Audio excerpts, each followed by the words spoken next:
here with the dynamic, the amazing, well-dressed Mr. Angelo Ellerbee, publicist to the stars and business savvy folks that's just on the come up. So, Mr. Ellerbee, how are you tonight? I am very, very good.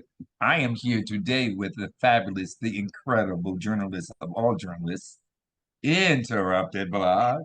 So why not? Thank you so much, darling. I You're appreciate you. welcome. Thank you, Mr. Ellerbee. So we're here about your latest manifesto, your book, Before I Let You Go.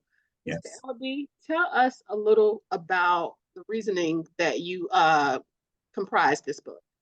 Well, the main reason is that, and I also write in the book, this will be my final book. And I drew that conclusion for the last 7 or 8 months. I've been going back and forth to the doctors and back and forth to the doctors. At one point, we all thought that I had cancer. Oh, wow. And I began, no, I don't have it, thank God. But I went through a 7 month period of thinking that's what it was as I was going through the test and I was going through this and that. And I said, I need to leave a footprint in people's lives. I really need to leave a footprint in their lives. I can't take anything with me. So why Right. don't I give it all away now? Let me just give a book of inspiration. I want to inspire people. That person who is that drug addict that nobody wants to give a chance. I tell them in the book, God will give you chances. I tell the domestic violence, man or female, you can leave and go and rebuild. God gives you chances. I tell the HIV person that is sick and the AIDS victim, they got cures. God has created it. He gives you chances. So this book is not about the music industry. I know everybody thinks it's about the music industry. I do highlight certain things in their subject matters, but it's about real people. I got to talk to real people. I have to tell them the graciousness and the blessings which comes from above. I have to tell them to fall romantically in love with themselves, inspire themselves, to lift themselves, to encourage themselves, and then turn around and do it for the next person. That's where we lost at. We're so lost that not wanting to give back what God has given to us. He gives us confidence, He gives us love, He gives us devotion, He gives us all of this. Mm-hmm. But now we got to give it back. You know, the saying used to be, "But it takes a village to raise a child." Right. Well, it takes a community of people who look like me and you to contribute to each individual that's in their lives. Facts. We got to begin to do, we sit back and we think our parents love us, because they provide us and keep us and they go with us to school. I need to feel that word love. I need to hear that word love. Tell me you love me. It's okay. I used to say to my nephews who I raised, no, and one was like 6'5", and one was about 5'9". Yo, you got to come and tell me something. I'm spending too much money on you. Okay. Tell me what you feel about me. Tell me my wrongs, tell me my rights, tell me how I need to fix and make for a better relationship. Because I want to be open and honest with you. I don't want to necessarily be your friend. I want to be the uncle. I want to be the father. I want to be the mentor. I want you to go and grow. Get away from here, but you're going to be, before you get away from me, I want you to have the knowledge and the understanding and the peace within your soul to be a better person and to give back and to share what I have shared with you and what God has shared with me. That's what my mother taught me. That's what God taught me. We gotta, it's just crazy what this world is comprised of now. People are punching people in the face. People are judging people when they go to church. We all Mm-hmm. go to church. Why do we go to church? Because we Right. all sinners. We all sinners. And we go in there asking for forgiveness. It's something that we have done wrong. And Right. and and that's why we go. Because we want that hug from God. We want that encouragement from Him. And so we go there, but we got to give it back. Period. We got to give it back. And then we got to keep just doing what we know we need. Be who you are. Don't be nobody else but who you are. That's right. If you're going to the park, I want you to understand what park you're going into before you get there. Don't go into a park unbeknownst to you. Because Right. when you get in that park, don't come back 5 years later and say and become accusatory. Facts. You know what you were doing when you got there. So if that's not what you do, go down the street and create your own park. That's right. Become original. We don't need no more copycats. We don't need you doing what I don't need to do what you do. I need to do what I do. That's right. You got to stop wanting to follow and start to want to lead. I love that. Well, it's just like I just told you, you have always been authentically yourself. So that is one of the things that you talk about in your book, more self-love and just being true to thy own self. So how should people do that? Because some people don't know. Just because, like you said, we got social media, we got so much going on to You know, follow. for me, there's a word that I use a lot, and I define what this young society is about now. They're more ambitious than Mm, they are ambitious. right. I never took an elevator ride or an escalator ride in my career. I always took the steps. I always took the steps. I didn't want to get there fast. Right. I wanted to take my time, and every step was a learning lesson. Every step was a learning lesson, whatever it was, just getting involved in the music industry. It was a step in my life that I never took before until it was James M. Tume to say, why don't you try it? You might like it. Hmm. And he would say, learn this, learn that. Now go to the next step. I went in to work for Mtume as an intern and turned into his manager. But he trained me and I listened to him. I used to go into his yellow room in his house after each and every meeting that I would have at Sony. And I had to sit there. I mean, serious. It was no joke. And he would sit there and say, who said what? Who said this? This is what you're supposed to, this is how you're supposed to answer. This is what you, he taught me the mere fundamentals of handling myself in meetings. Mm, He taught me what I need to, how I need to respond, what I need to dress. All of those things are very, very, even in today's society with young kids, they have to understand this is white America. That's what this is. And so, as much as we want to talk about whatever, better, they rule this. And you have to sometimes, I'm not saying all the times, conform in order to get your message through and across. I think that diplomacy is very important of how you go to deliver, and your delivery is very important. But we are culturally bound to the way that they have set America up. We still in that, we still there. We ain't escaped it all yet. right. We have not, as much as we want to talk about our freedoms and our rights. There's people that are imported here have more freedom and rights than we do as a color of people. And I'm saying, like the Honorable Elijah Muhammad said many years ago, we must begin to build our own communities. We must begin to build our own cars, our farms, because that's going to make us keep giving back to each other and building each other's dollar and cent in their bank. It's almost like the bartering system. But we were so close-minded to think that this man was evil. He wasn't evil. He was smart. He was a genius. He was brilliant. He was trying to talk to us, but we wasn't listening because we were so poisoned by the delivery of those people who were teaching us. I'm just into my people at this point. Well, I love all people, but I really like my people because I want them to win. And it's so important to me that they don't win every race. As long as they stay in that race and they're learning, eventually you're going to win. Period. That's what it's all about. Life is so short. We need to live it and enjoy it, and we need to share it. That's what this book, Before I Let You Go. And I think that's the title of every black, I think that's the title of any parent. Before I let you go, when you graduate, before I let you go, I needed to raise you. And now I'm gonna let you go. Right. Because you got to do it now. Oh no, no. Oh no, no, no. When that time comes, easy to walk through that door. Right.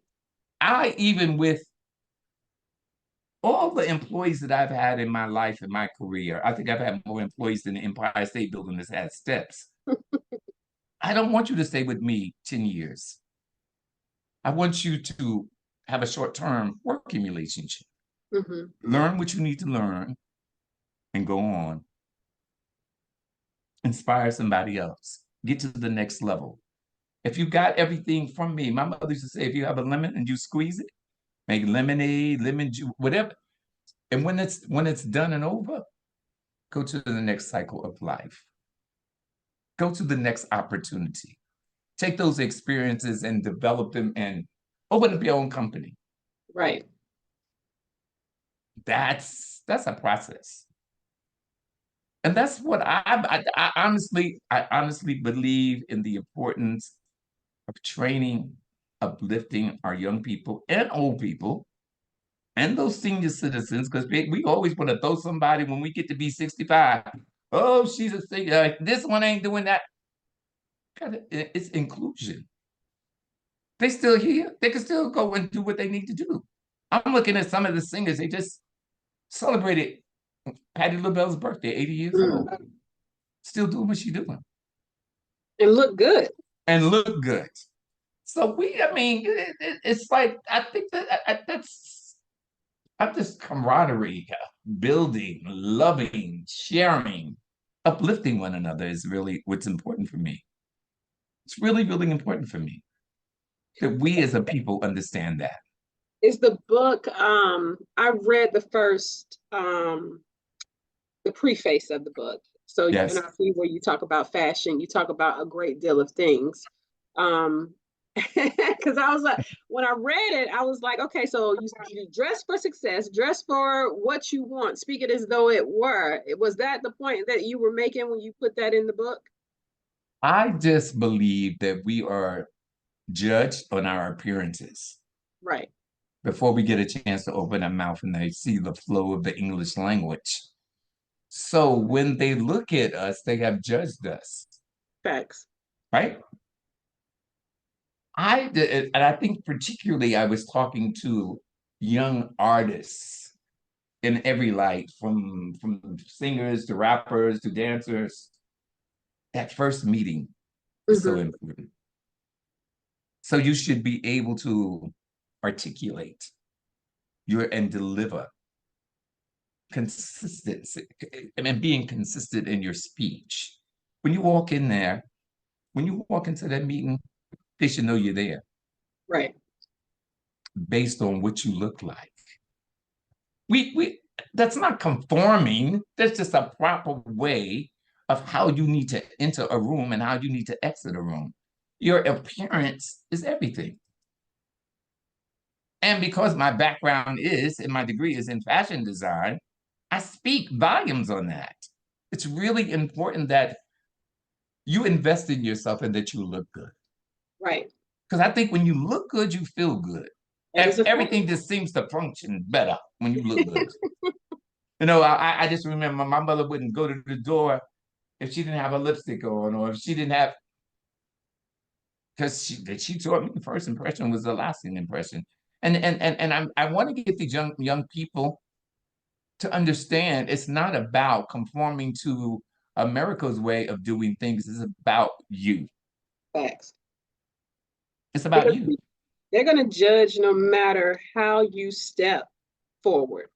But Exactly. the point is Exactly. to do it elegantly when you do it. Taste of class. Look Always at you. works. Look at It your always works. backdrop. I'm saying though.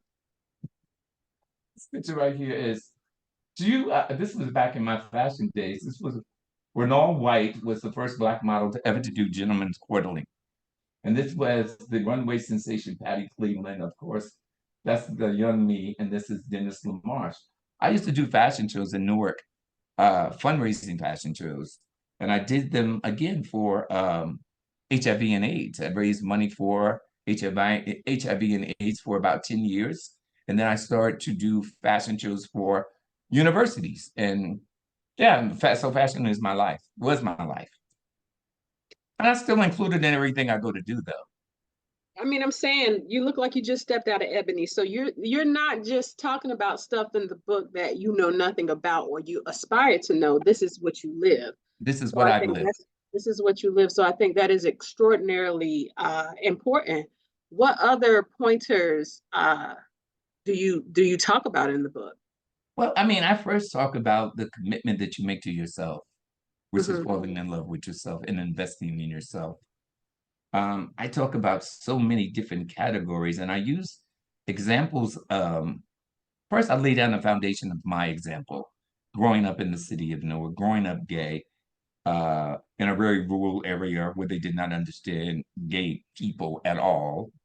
I fought for the rights for gay people to have their flag flown downtown Newark for in front of City Hall. I fought for many rights for gay people in the city of Newark and the state of New Jersey. And I was very progressive at 15 and 16 and 17 years old. I had the I was very fortunate to live in Paris, France for 2 or 3 years of my life. Um, I was able to experience another world, another environment. And I do think that's the shortage of a lot of people who live in our where we grow up at. We never come out of that. You have to experience life, and you have to experience different people and different cultures. And I used to take my nephews with me because I didn't want them to be stuck right in Newark where there was not a Chi. But when Hmm. I came back from Paris, I will continue to do these fashion shows. I would bring in Carmen de Lavalon, Joffrey Holder. Uh, I brought in Antonio Fargas, Susan Taylor. I did whatever I needed to do. My mother, my family allowed me to be creative. But my mother would also say, where you going to get the money to do all this stuff at? Thanks. So she was very hard. She said, it's great to dream, but can you make your dreams realities? So I went on a serious outreach, and I was worked in a beauty salon as a receptionist. I did go to the supermarket. You know, when they bag up your bags and they give you a quarter, they give you 50 cents. I did that for 4 or 5 years. My mother did not believe in buying expensive things. She always said, if that's what you want, I'll give you half of it, but you better have to go to get your other half of it. Right. So I tell those stories. I tell those stories in this book because I think it was presented and included because I wanted to have people to understand it's what you put in, is what you get out. And I wanted them to learn and understand the importance of helping yourself. Mm. I didn't go to a bank for a loan for double exposure. I started in my mother's basement in Newark, New Jersey. I took a table out of her, it was an old dining room table. I took out of the garage, put it downstairs in the basement. Back then, they had what do you call it, a team phone. It was me, the table, and the team phone. And I would just start calling people up and saying, I do this, I do that, da da, design. All my mother wanted was at the end of the month or the first of the month was our rent money Right. because we all had to pay rent from 11, 13, excuse me, from 13 years old straight on until you got out of that. She believed that everybody must be a contributor. Got to remember, it was six of us with her, it made seven. She used to take her phone to work with her, and Wow. I would go, she's taking the phone to work, and I said, seven people, we all get on that phone, we're gonna run up that phone bill, and ain't nobody won't have a phone. Right. So she took it to work. When she came in from work, she plugged it in, whoever wanted to use it. She just laid such sensible foundations for me. It made me aware of all of what I needed to be made aware of. You got to pay your way. Ain't nobody giving you nothing. And until this day, I don't let nobody do anything, no charity work. Pay them. Pay them their worth. Further, pay them their worth. Don't ask for no favors because I throw it back up in your face. Mm-hmm. I've learned to pay my way in this world. Right. And be easy with the favors because they'll surely tell you, well, you didn't have to do it. And that's, you asked me about the book. There's real things in this book. Mm-hmm. I think it's an eye opener. I really do think it's an eye opener. I think it's just real. It's real. And I want people to understand if I came from that, and this is where I landed at, so it could be you too. How long did it take you to write the book? And did you self-publish? I have a incredible publisher. I did not want to go to a big publishing house. Mm-hmm. I wanted to go where I was going to be counted. I didn't want to go to a HarperCollins. I've been with HarperCollins and all those major. I selected a company called HOV. And I met this young lady when I was managing DMX. Her name is Jermaine. And we were just having a conversation one day, and I was telling her that I was in the midst of writing this book and what this book was about. And she was like, "Really, Angelo?" And she said, "You know, I said, "Really? I didn't know that girl." She said, "Yeah, I am." And she took an interest, and I sent her some of the pages. So we're going to go through HOV, which is publishing, but we're also going to do things on Amazon as well. Okay. Now, who is the book? So I know that the fashion portion of the book is for the artist. And I've seen your For artist. everybody. It is for everybody. Okay. Because the layperson needs to know how to look good to go get a job. Okay. They need to know what kind of shoes you wear, what kind of skirt you wear, what length did you wear it, how the blouse needs to be. These kids today think that they can just go and put something tight on. No, no, no, no, no. We're gonna start turning the pages correctly. Thanks. So particularly when if you're coming out of prison, you don't know. So it's easy. Right. Let's say simple things, and learn the importance of embellishing, right? Soft. You don't have to come out with the big platform. You need to be really succinct in your fashion direction. You don't need to go overboard. Then you need to also understand the importance of how you go to post your pictures on your social media. Right. Because nobody's reading resumes anymore. They don't read them. They go right to your social media. They do. And that's how you get a job or you don't get a job. So you got to be very, very careful about how you dress in your private life as well as your professional life. So it's that section of the book is for everybody. And I talk to the guys too about what's current and how you should dress and how you should position yourself when you're going for a job, or when you're going out. I talk about drinking, smoking marijuana. I talk about pills. I talk about all those things inside of this book. It's the do's and don'ts of life. Okay, because somebody's gonna have to pay the dues sooner or later. And that's why I think it's important that before I let you go, let me tell you what time it is. That's right. That's what this book is all about. Where can our viewers so the book is not out yet. So No, we're going through pre-sales from May until July. Mhm. And then the book is released in August. So they can go to my social media, which is Double Exposure. Double Exposure go to the website. So it's Double Exposure at why am I lost in this? I'll get it right. It's okay. Pre-orders, go to Before I Let You Go. So it's HTTPS, Before I Let You Go. And it's the pre-sale of the book. I'm more interested in the pre-sale of the book than I am to sell the book. The status that I want for this book that will generate a bigger interest is the New York Times bestseller. Okay.